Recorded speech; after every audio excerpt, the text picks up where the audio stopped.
Hi guys, আসসালামু আলাইকুম। সবাই কেমন আছেন? আশা করি ভালো আছেন। আমি ভালো আছি। তো আমার গাড়িটা আপনারা প্রথম দেখাইছি আপনাদেরকে যে গাড়ি ফুল কাজ করবো। দেখেন কাম শেষ হয়ে গেছে, লোহা মিস্ত্রির কাজ শেষ, এখন টেনি মিস্ত্রির কাম শেষ, এখন রং মিস্ত্রির কাজ, তারপর শেষ হয়ে যাবে ইনশাল্লাহ। এই রং করতে দেখবেন, যখন একদম ফুল হয়ে যাবে তখনও সবাইকে ভিডিও করে দেখাবো।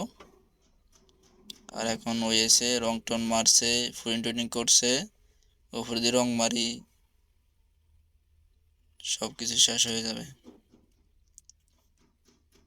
দেখেন চারোপাশ ঘুরে ঘুরে দেখে দিছি। আর এই গ্যারেজটা হলো যে আপনার সাগর ফার স্টেডিয়ামের লগে, সাগরগাঁ স্টেডিয়ামের সাথে গ্যারেজটা। রং মিস্ত্রি কাজ করতেছে, এখনো ফুডিং মারতেছে, এই অবস্থা। ইঞ্জিলে কাজও আছে, ইঞ্জিলে কাজও করতে হবে,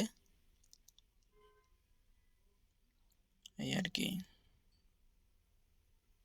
দেখেন কেবিনে রং টং মারছে, ফুডিং টুডিং মারছে, এগুলো আর কি ধুইব, ফানে দিয়ে ডলবে, ডলি ফিনিশিং করবে, ফিনিশিং করার পর কেবিনকে তারপর রং মারবে। ঠিক আছে, ওকে, সবাই ভালো থাকবেন। আল্লাহ হাফেজ, আসসালামু আলাইকুম।